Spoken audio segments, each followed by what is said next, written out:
You're listening to the Nerd to Know Media Network. Join us at nerdtoknowmedia.com.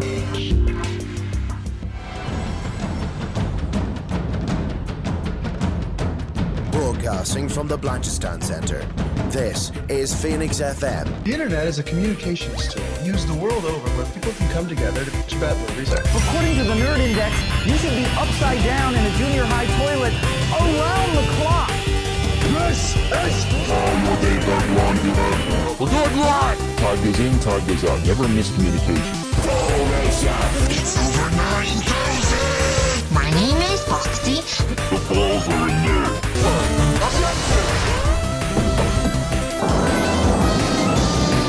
How about roll? Don't chase me, bro! It's a trap! I'm a firing believer! Time to Hey, Charlie, wake up! Oh, God, oh, man!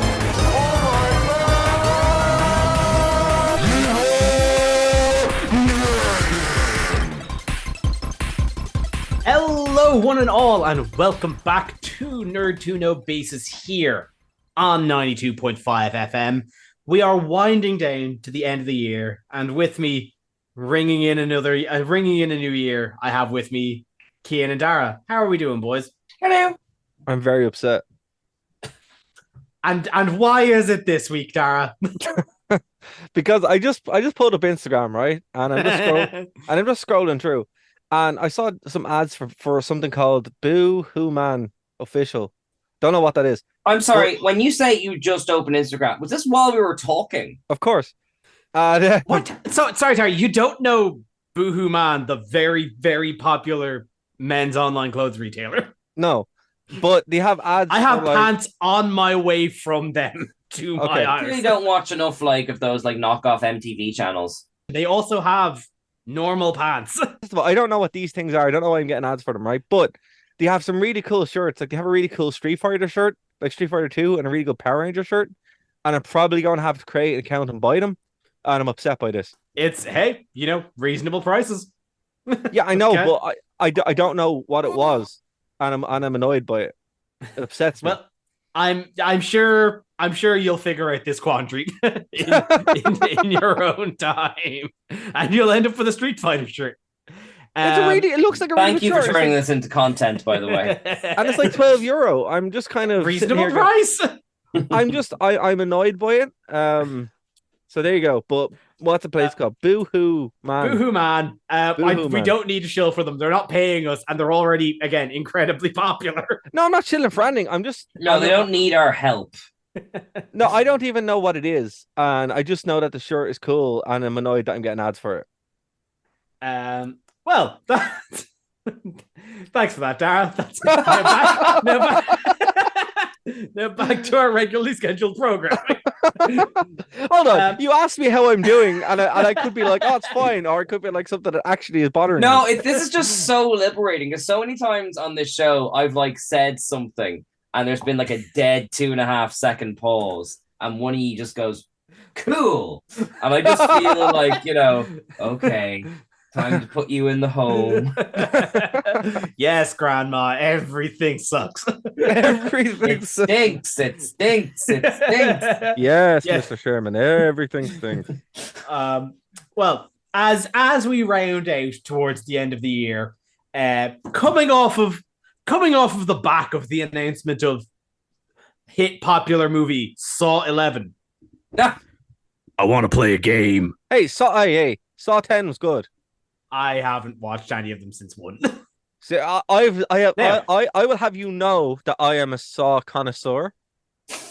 Well, no, Dara, the funny thing about... There's two words that should never go together. Much like a fine wine. The funny thing that, Dara, mentioning maybe that... if you're a lumberjack, otherwise... You mentioning your affinity towards Saw 10, a movie that came out earlier this year. I want to play a little game with you two. Okay. This year has been a particularly notable year for cinema and for movies. Since it had movies this year. It had movies. Crazy, right? I wanted to kind of just run down, just kind of go back, a little trip through memory lane and see if you guys can remember the top selling movies this year. And guess what the top 10 highest grossing movies this year Barbie. were? Top 10. Okay, but that's 10. number one. I guarantee you that's number one. I mean, We it's will at least get the there. first 5 slots.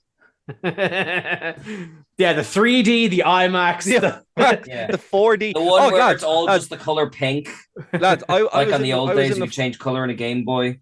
it's I was in So I was in a 4D experience last week, right? Not last week, the week before. I went to go see the new Hunger Games movie. It's pretty good, actually. It's probably the best Hunger Games movie, but we'll get to that. We covered it last week. we actually we talked about it last week. Yeah, that's We did. that's about my sentiment. Yeah, it Yeah. was just good. No, we did, right? But I wanted to remind people, in case they didn't listen to last week and they need a reason to. It's on. You should go to nerdtoknowmedia.com. But that was 4D, right? And it occurred to me that that's the first 4D movie I've seen in like 3 years. How is that still making money? Like, how is that still a thing that people want I to think- go to? Well, I mean, I look, think- it's an extra tenner to like make a chair go up. I think it would cost Cineworld more money to remove it. Yeah. Oh, that's fair.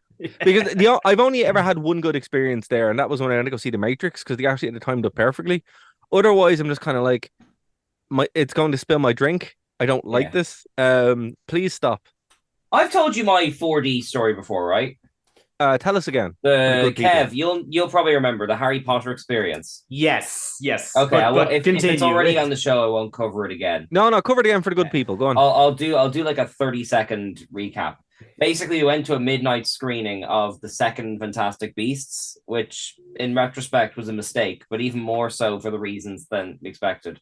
So me and my pregnant wife were kind of there with friends, and we didn't know it was 4D. And 2, we didn't know that you're not supposed to attend a 4D screening if you're pregnant. So we had to sit in front of the chairs like a picnic, which is fine, except the jets blast right at you. And then behind you, the chairs go up and down and punch you in the back. And it's 2.5 hours of confusion to begin with, as I'm sure we covered in great detail. So but it was a midnight screening, so we couldn't go anywhere else. We were just stuck being beaten up by chairs. In some sort of cinema limbo. Yeah, it wasn't the worst thing about the Fantastic Beasts experience, but To be fair, it didn't heighten it, we'll say. No, to be fair, right? I mean, even for like an arguably better movie, not by much, because I mean the new Jurassic World movies are not great. I went to go see the new Jurassic World in 4D, not the new one, the one before it, the Middle one. Yeah, the middle one. Yeah. And it was literally being punched. Every time the dinosaurs attack someone, it basically punch you in the back.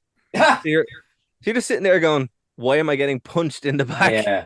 by my chair?" A friend of mine saw 1917 in 4D, and I'd say that would work for me. that film. Yeah. Kian, Yeah. that was me. That friend was me. That friend Really? I was thought it was me. like a cousin or something. I'm getting my history all mixed up. No, that was was. me and David O'Connor. It was cousin Kev. Maybe it was Dave who told me. I'm so confused. And Maybe yeah, David's no, it was going home. wild because like it was bumpy and movie with the kind of the whole one shot aspect of that Because movie. the movie is kind of like a roller coaster anyway. Yeah, the weirdest part is about halfway through the movie that like a plane they're in bombs into the water, Yeah. and it's the only time during the entire movie that it spritz with the water. Right. So I'm an hour in, I'm already getting shooked up and Yeah. filled full of Pepsi and shaken up about to burst, and then suddenly just once the entire time just spritz. I'm like, Yeah. oh god. That Sorry. seems like the best way to do it. I'd say that, or like something like Mad Max would be good crack in 4D. So It we would have to some be like very specific. Like we have some breaking news actually, if you guys want that. depends what it is. So we're obviously coming into con season next year, right? And one of my favorite con, in like obviously convention, not like cons where people lose money, was KazokuCon, and that's in Cork, right? And they actually put up now that people were using AI art for their submissions to Artist Alley, Right. and they're being rejected. I mean, not to change the topic too much, but I am.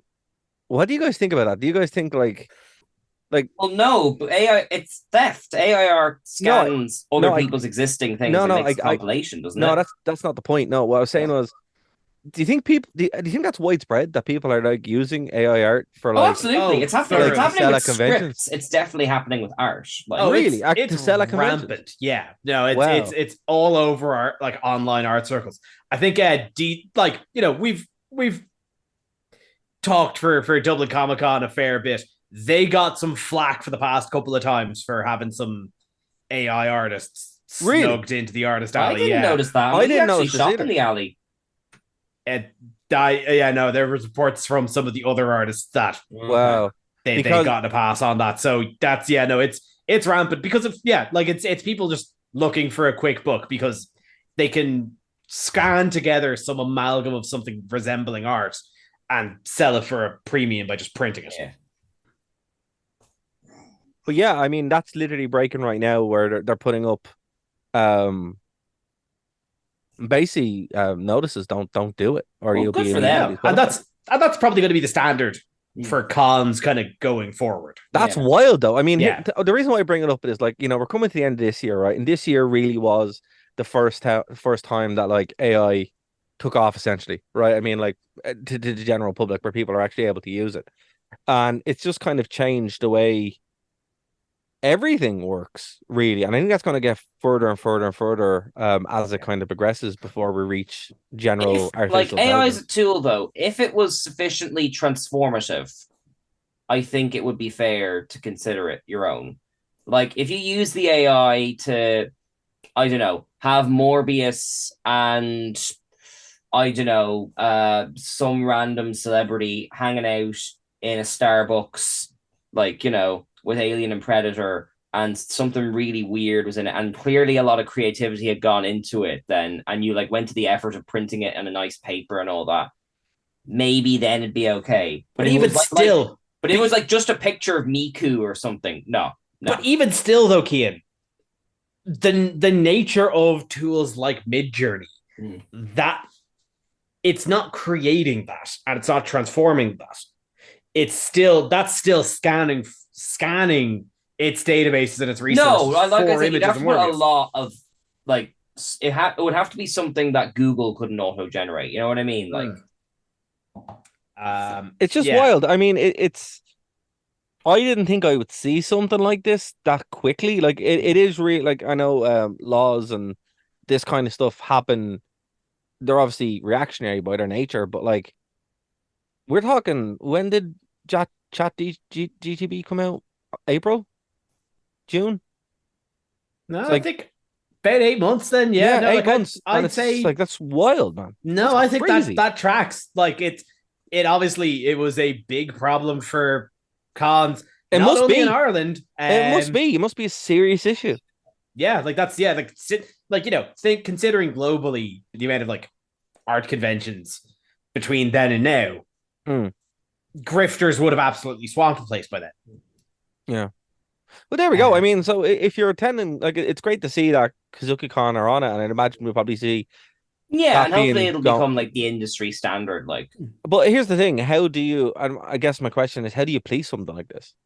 well, I suppose like we have to go to a fair bit of effort to submit for a panel. I would say submit scans of your artwork, And then you do a reverse image search? demonstrate that it's yours, your socials, all that jazz. I mean, That's surely right. that kind of stuff will be in an application anyway.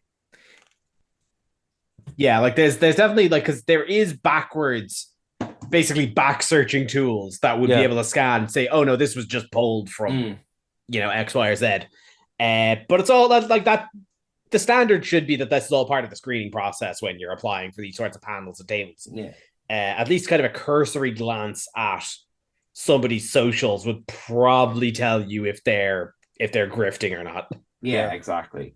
But there But you go. here, I guys. want to get back to Kev's game. Sorry, Yes, go my on. game. Time for it. Sorry, Darren, no, my I, game. I know. I just that was breaking. No, it was and- worth covering, definitely. It's And I just I saw this rabbit hole extending about 20 more minutes. No, that's I fair. wanted to head us off at the pass. No, that's fair. Yeah. Sorry, no, I just saw it there, and I mean, it's just something that we, it's great to be on this cutting edge, And apologies if Michael's made. Yes, I do have a baby on my lap. You do. Roll Yeah. it. It gives him powers. Yeah, exactly. But Kev, I believe you looked up the top 10. Do you want So us to guess I have- from top to bottom, or Yeah, I have it in front of me. I think I want to go number by number. I want to go rank 10 by to rank. 1 or and- 1 to 10? We'll start at the bottom. We'll go 10 to 1. So Cian, what do you think was the 10th highest grossing movie of this year? Okay, I had to look through the films. A lot of film. Now, the way I was assessing it is not just the money made, but money made versus money spent, if you know what I mean. I'm looking at profit. Is that not the way it's assessed? Not how I'm doing it. So I'm just looking at the total, and I'm going global box office. Okay. So okay. it's not how much of a profit it made compared to its budget. Right. It's just simply how much this movie made, regardless of its budget. Okay. All right. In that case, at 10, I did have Dumb Money, but now that you've factored that in, I'm probably going to say something like The Marvels or something like that. Ooh, interesting. Dumb Money's an interesting one. I never considered it. Dara, what do you think was 10?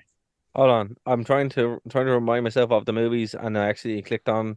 We gave you time to... Yeah. Dara, I gave you 5 minutes before we recorded to make a list. I was typing with my left hand holding an infant. What's your excuse? I have a list here. I just clicked on the wrong one. All right, fair enough. Okay, Fair enough. Sorry. okay. Right. Okay. So, guys, come on. Give me a little bit of slack. Right. Just a little bit.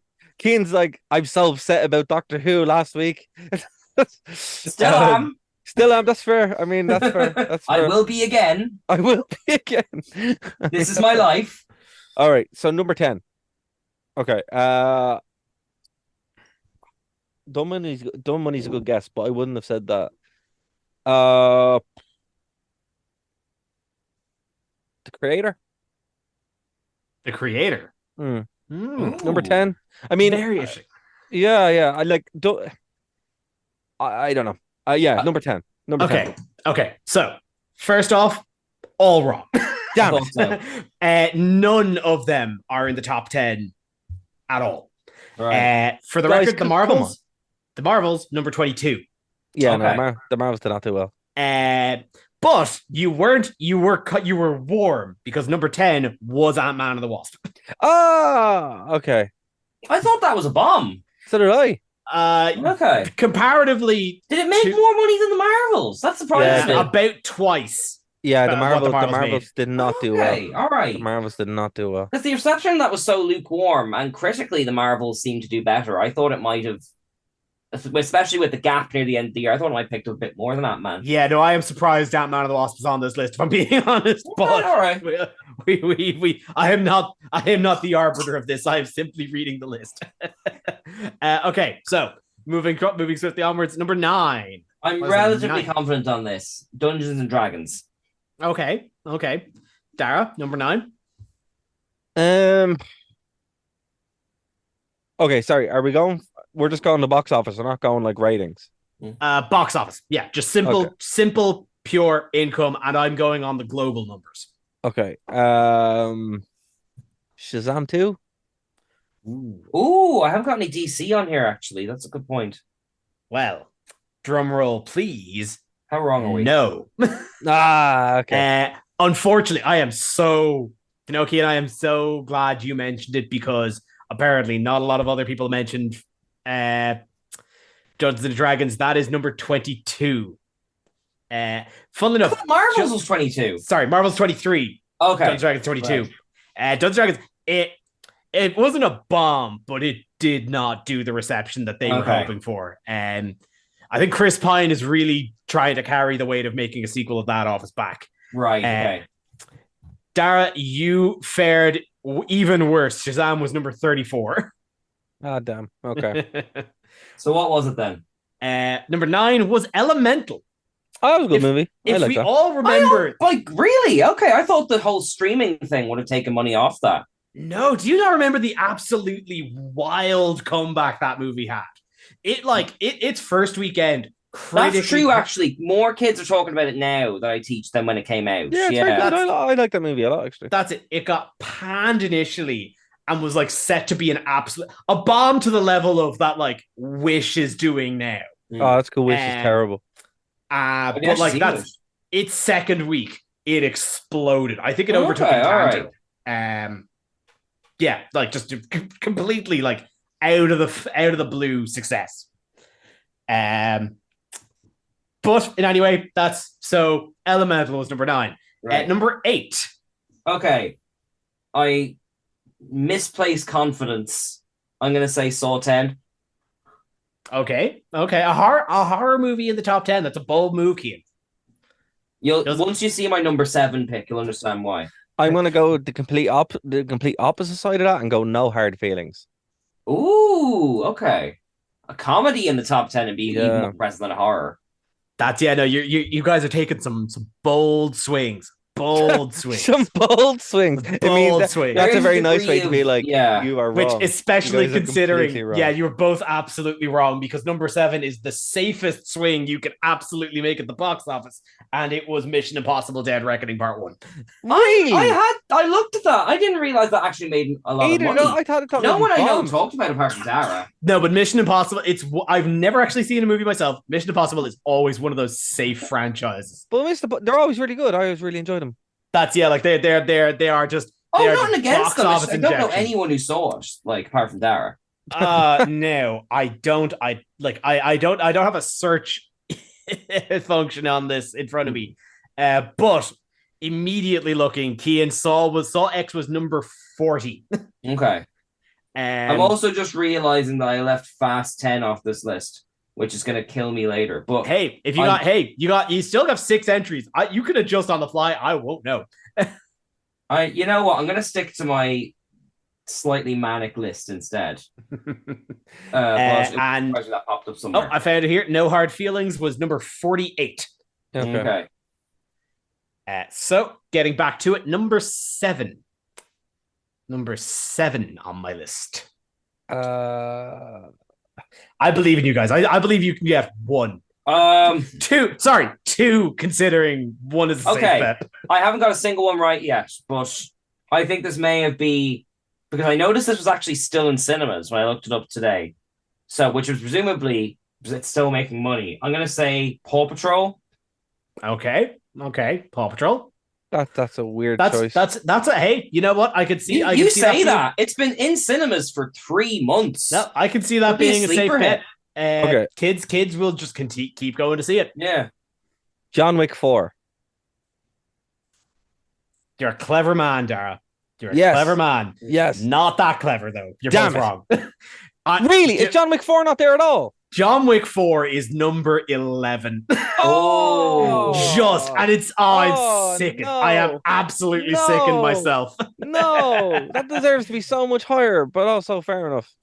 But Cian, you've got like a top 10 list in the 20s, just in the making, because directly under Dungeons and Dragons and the Marvels, there's Paw Patrol, the Mighty all Movie. mine are in order, just in the wrong place. Just halfway down the list. What was Paw Patrol actually? What number? 24. Number 24. I didn't expect that to do like Barbenheimer numbers, but I'm genuinely gobsmacked that's not doing better.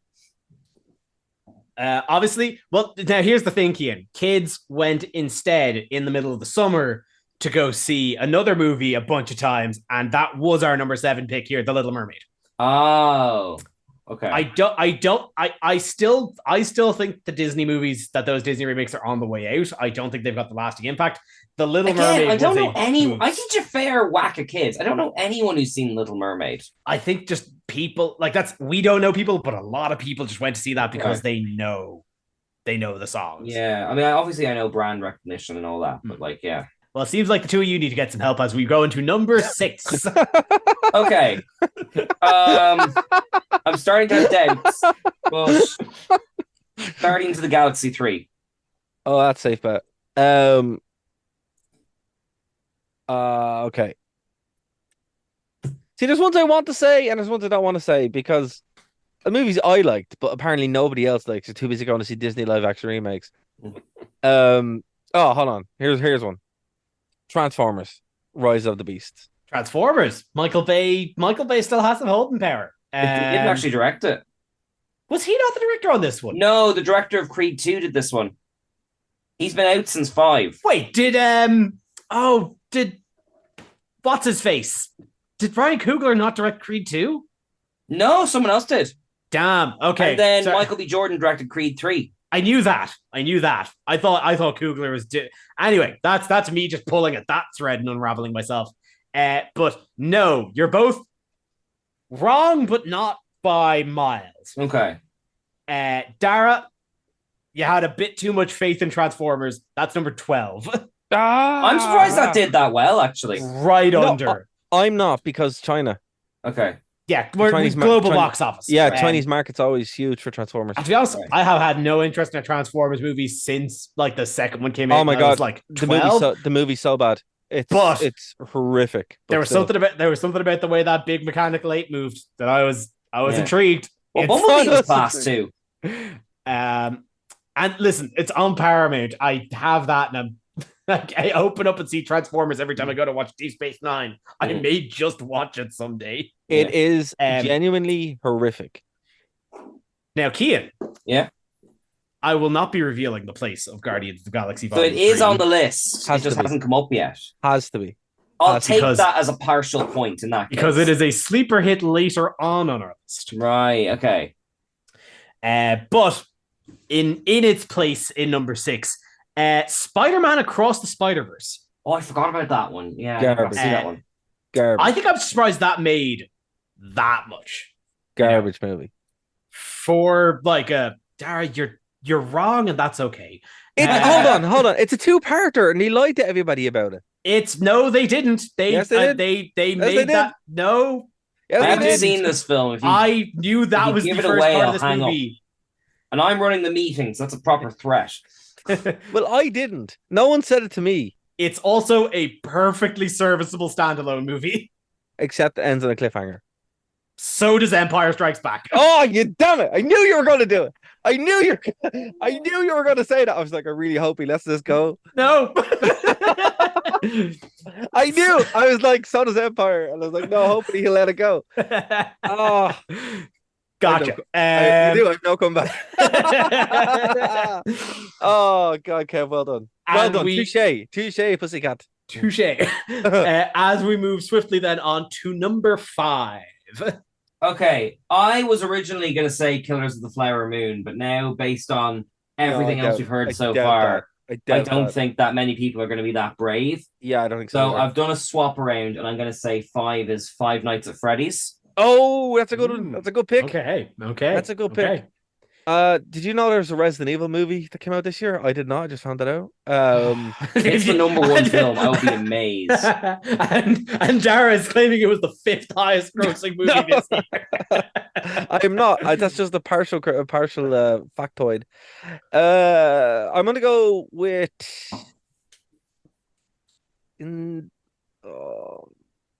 I don't want to. But I'm gonna have to. The new Scream 6. Going okay. Both Yeah. pulling horror mix.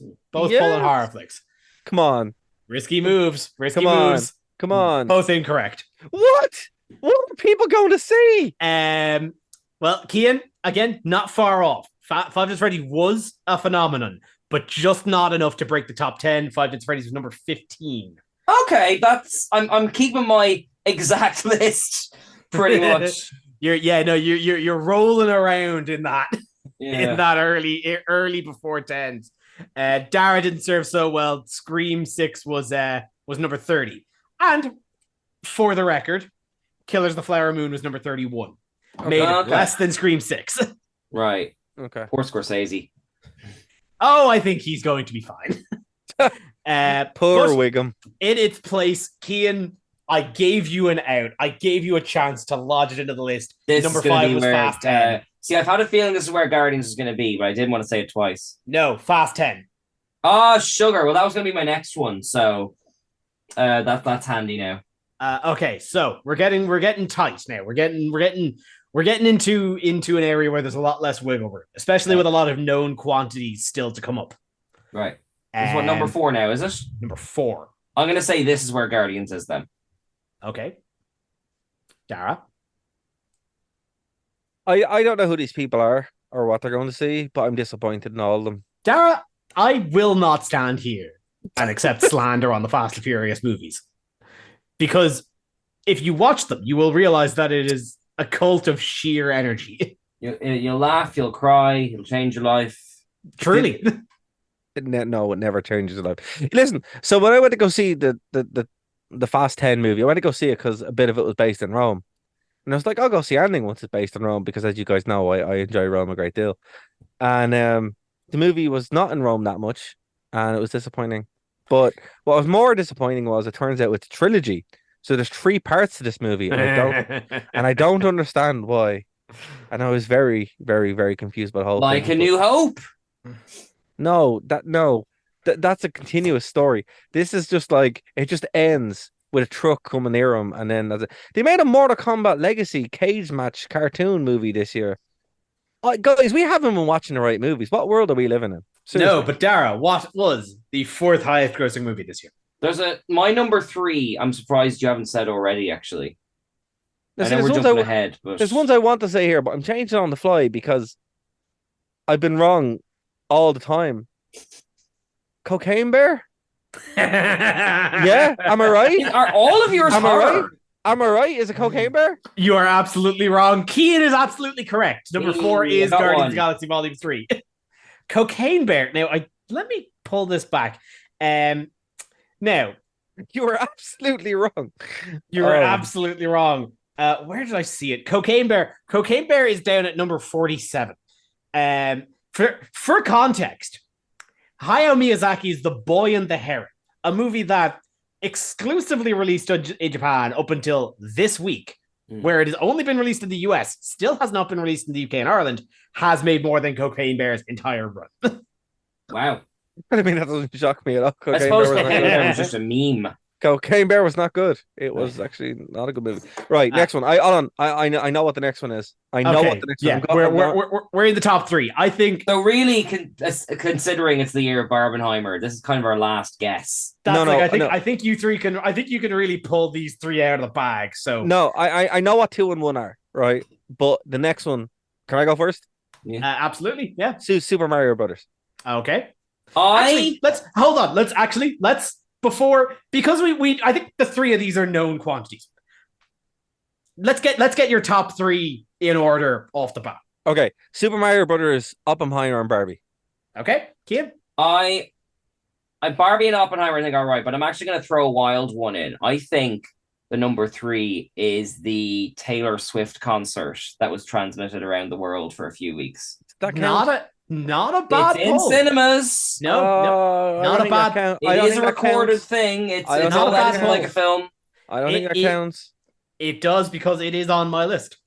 Ah. Oh, It was a cinematic release. It submitted to the global box office. But let's see. Have we drum roll, please?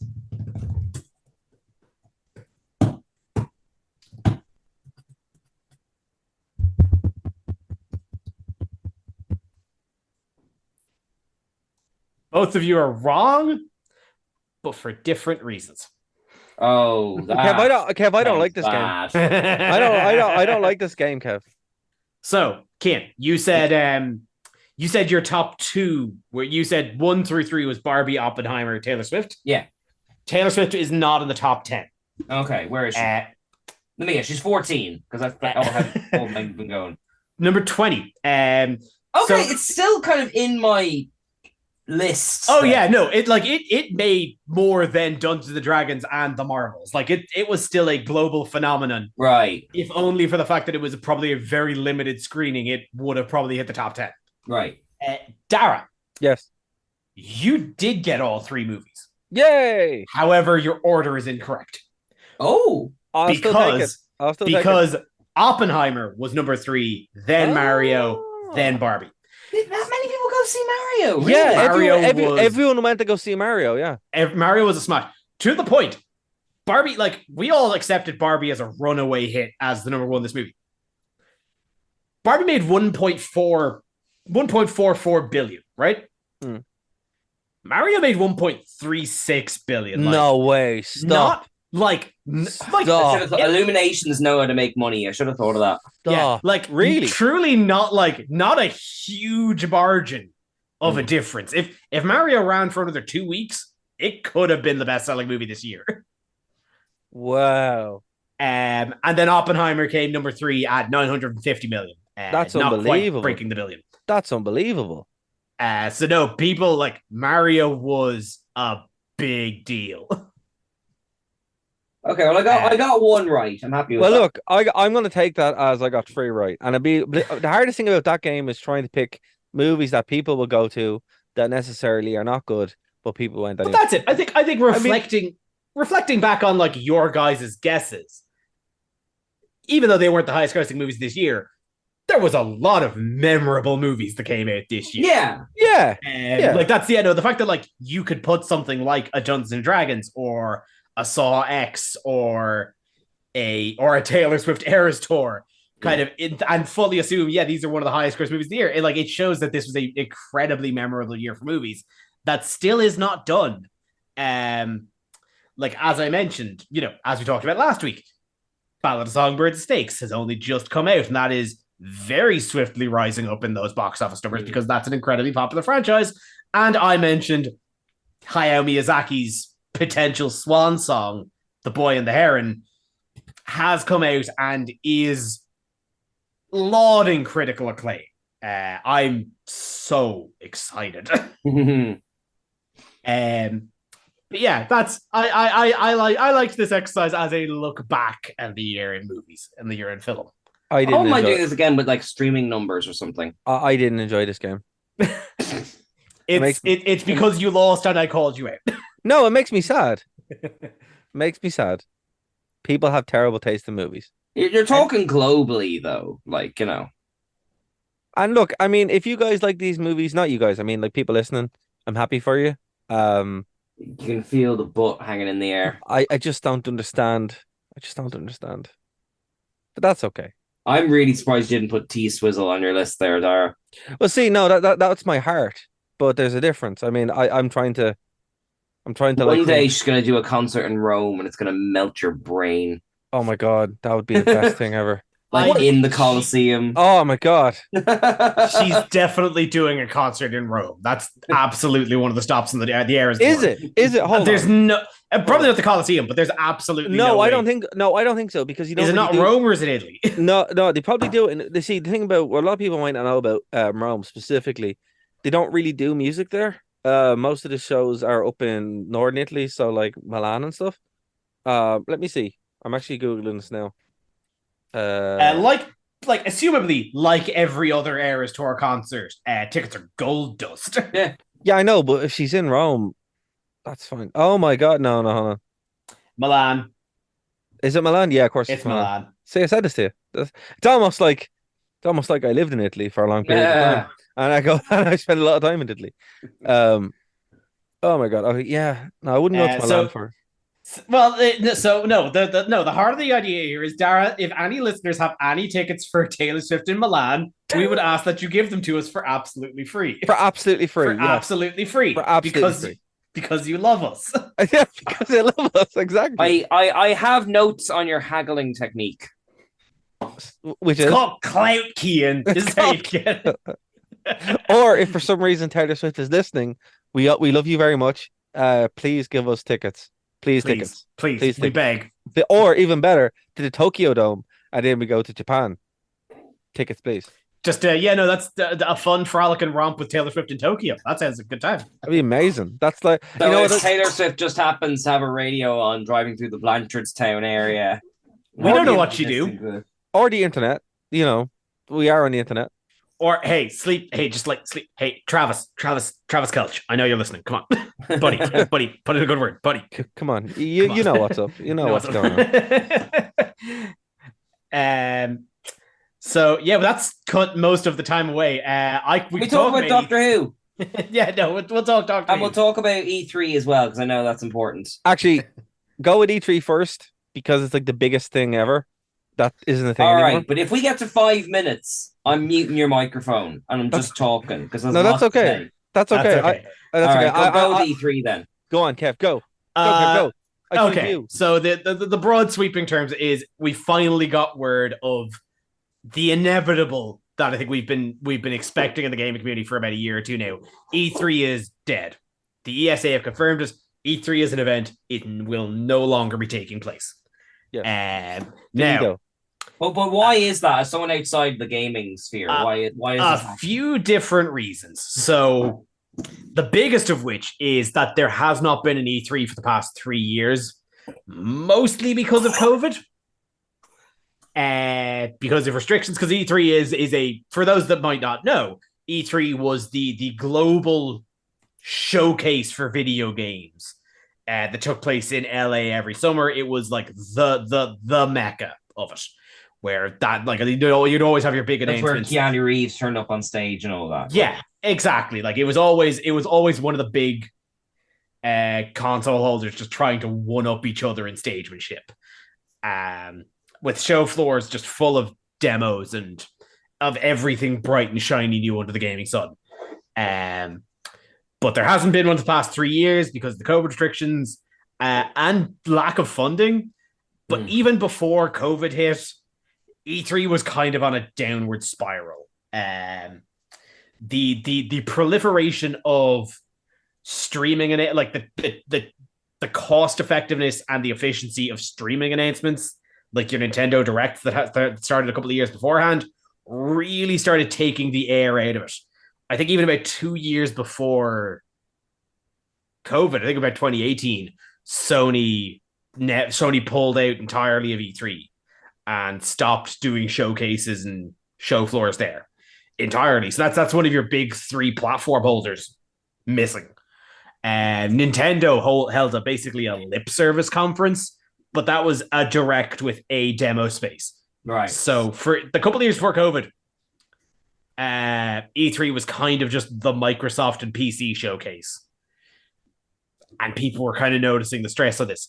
Add into that the ESA, the agency that kind of manage and govern E3, who are also an electronic safety commission, had lost so much confidence because of a massive data breach several years ago. I haven't heard of this. That doxed truly hundreds of games journalists. Like it was a huge deal, a huge scandal. That a lot of people just immediately lost faith in the ESA and E3 as an organization. So like all of these factors are definitely contributive. So when the announcement finally came out that E3 was not happening, there wasn't really a surprise, I think. Right. Do you think this is going to have like an effect on the gaming industry at all now? Like, I'd say there will be a noticeable one. For a start, like even though we hadn't had E3 for a while, it set the standard for that midsummer June kind of showcase of new games. Now the slot has kind of already been filled because, as I said, there hasn't been an E3 for 3 years. So instead now we've got Summer Games Fest, which is an independent showcase by Jeff Keighley, if you know him at all. He's the Dorito Pope. Yeah, Dorito Pope. Yes. Sanctum Deus. Kane's like, what are you talking about?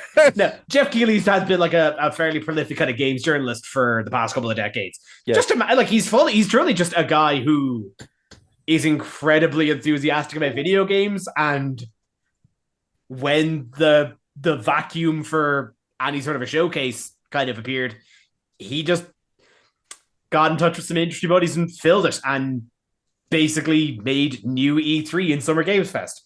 So while we're definitely going to feel the impact of there not being E3 as it is known, things are always going to take that place. But we're not gonna see the like of it again, because, like, you know, games journalists have started mythologizing it fairly quickly. Because it was, as I said, it was always a showcase, but it was always these massive conference halls where all these like-minded folks and journalists would always get together and celebrate what was kind of happening and new. I never went myself because it's LA and it's just extortionately expensive. I knew a lot of people that actually did go, and it was a whole thing. But the best way to go was actually if you were working there. Oh, I'd say easily. I mean, like I'd imagine press passes just get you further for more.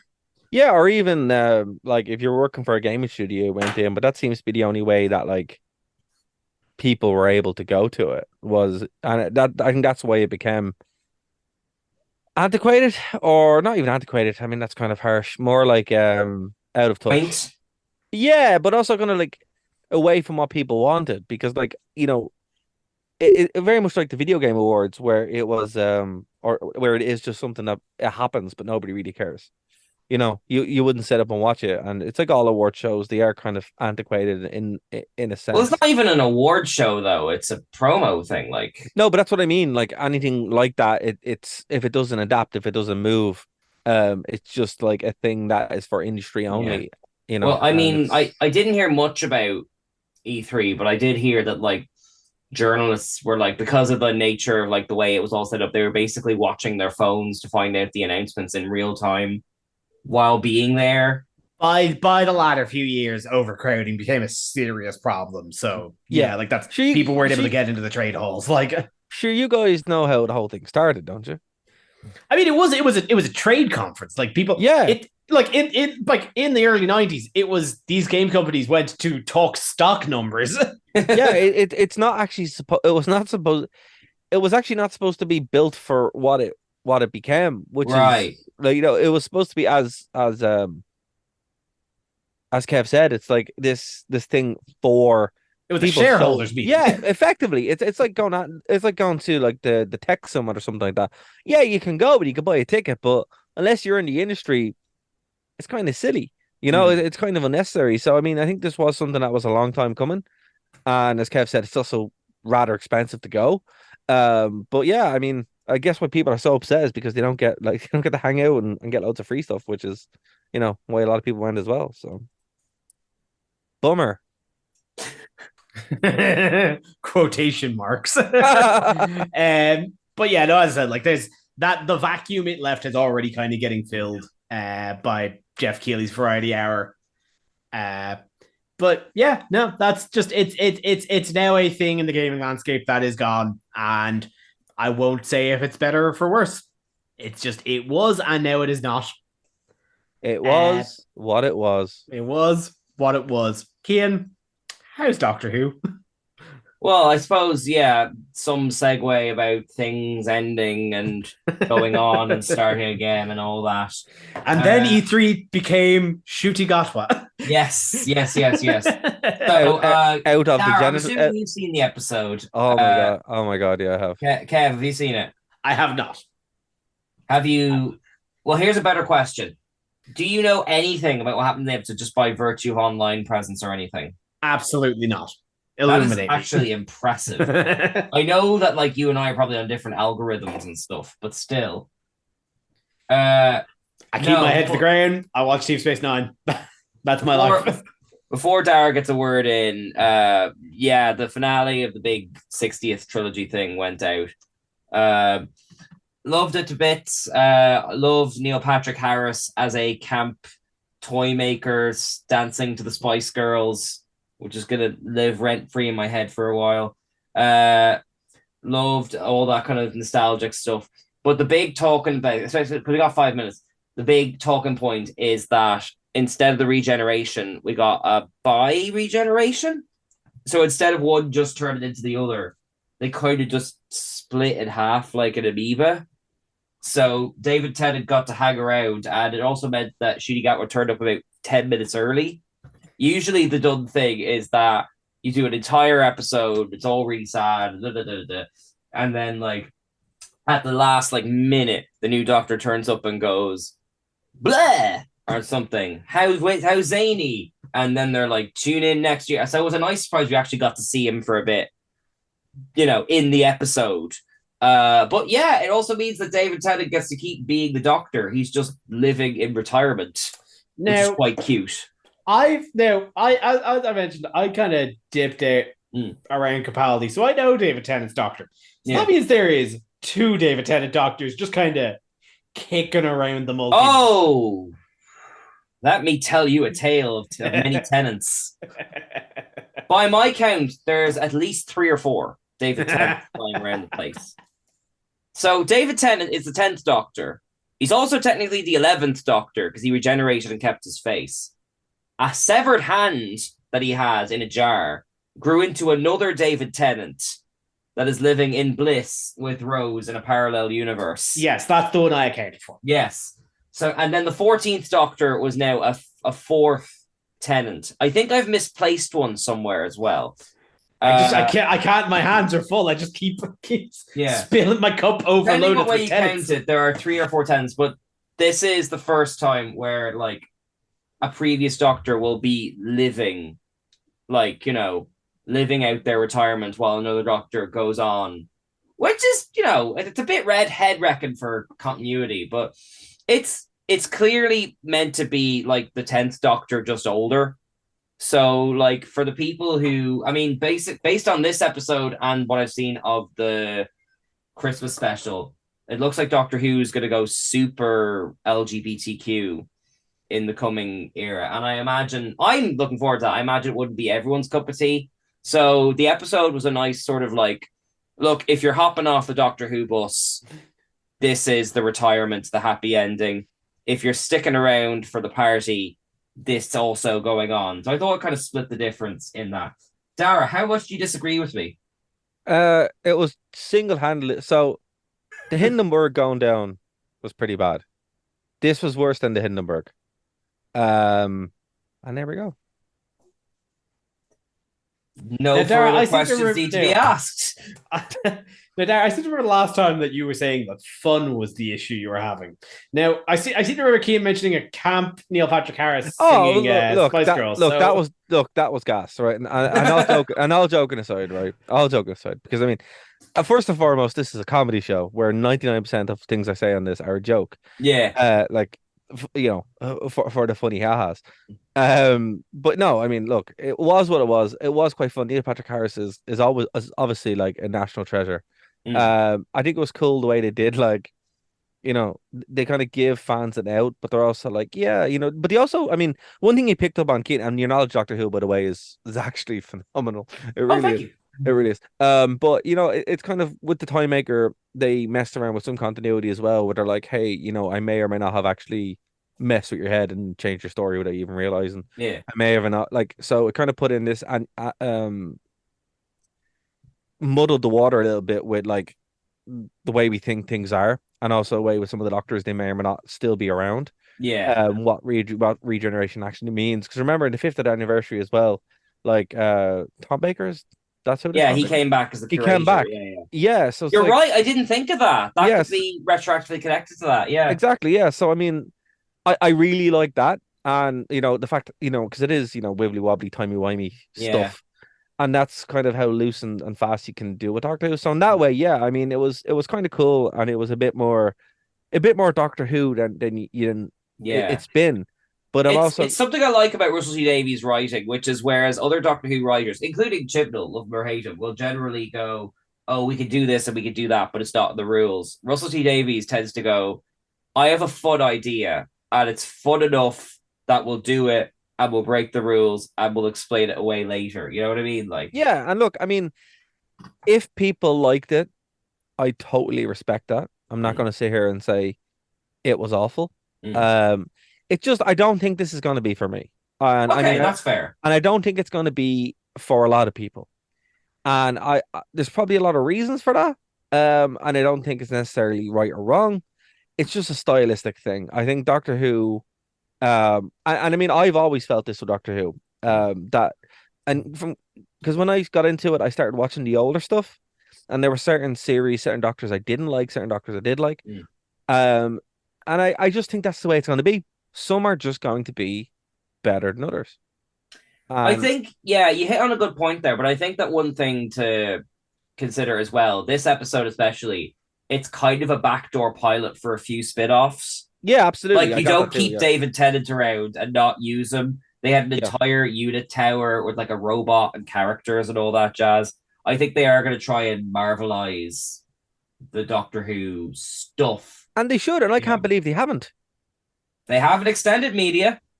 Most of my income goes on it.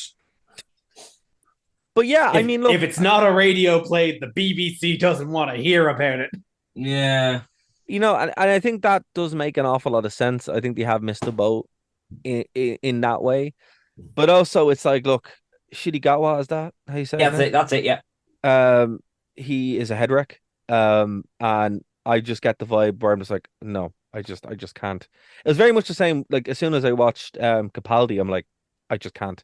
Right. And I mean, like he's the main character. I yeah, really no, I, like how confident he is straight away. Like, Yeah, usually no. doctors like flail about a bit for a while. Like he seems to have it sussed. from the Yeah, look, get-go. but here's the thing, right? I mean, I have a lot of people, a lot of friends who do watch Doctor Who other than you, Keen.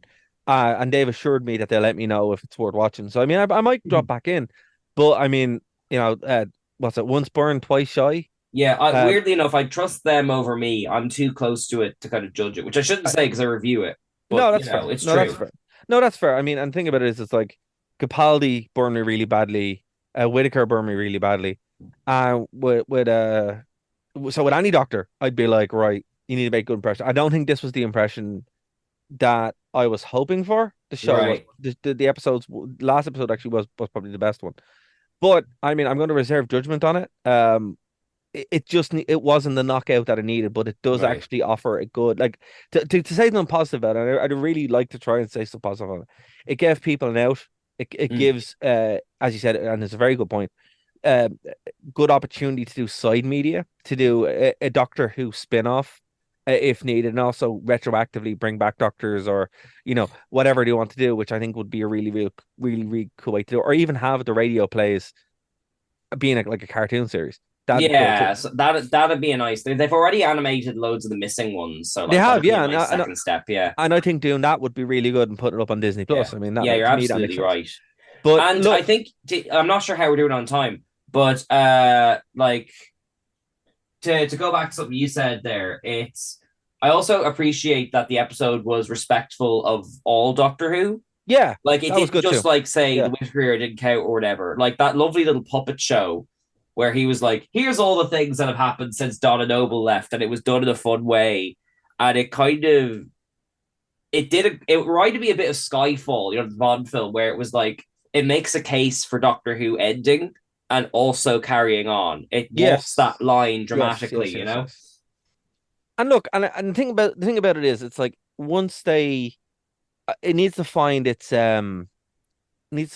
new niche, and I don't think it's done that yet. There were a lot of good things in this episode, which I look. I'm going to go on record and say, by about the 5th or 6th episode of this new Doctor's run, right?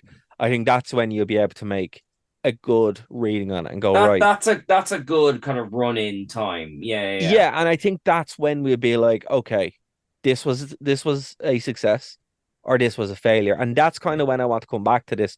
For me personally, that's probably when I will check in with my friends and go, right, was it good? Was it bad? You're absolutely right. And I mean, the only reason why is because, look, it's unfair on the guy. I don't want to put that all on his shoulders, where it's just like, oh, you need to be amazing, because that's really harsh, like straight out of the gate, right? But I think if we're 5 or 6 episodes in, it's like either this is phenomenal or this is dog garbage. I think that would be a lot clearer, and that's kind of what I'm excited to see. I'm like, right, are you going to redeem it? And look, the writing was a lot better. A lot of fun was there. It's still a bit too early for me, and there were some kind of like, proper cringe moments. But look, again, it might not be for me. I will probably check in halfway through the next season. And look, Keen, I know you're gonna love it. I will measure your opinion with other people who are like, we dropped off once Jodie showed up. The upcoming season's going to be very based on. They've already released a song from the Christmas episode, and we know Jinx Monsoon is probably going to be like the master and stuff. Yeah. I'm just going to say this series is probably going to be very camp. And hey, that's the vibe I get. But you know what? There's nothing wrong with that. I mean, no. I'm just saying, like, that's if it's the new era, that's what it's doing. That's why I think they've kept Tennant around to hedge their bets. Because if it doesn't set the world on fire, they're like, oh, we're doing a side series with David Tennant. Yeah. No, absolutely. Absolutely. Well, we are out of time. So thank you all for listening. If you like us, you could head over to nerdtoknowmedia.com, follow us on all of our socials over there. Listen to the rest of our shows. Listen to the older shows. A lot of good There stuff are over there. many. There are many. We are Legion. And while you're also there, you can find us on our Patreon. Tip us some money if you like what we do. And until next time, we will see you again soon. Bye. Bye-bye. Bye. Thank you for listening to a Nerd to Know Media production.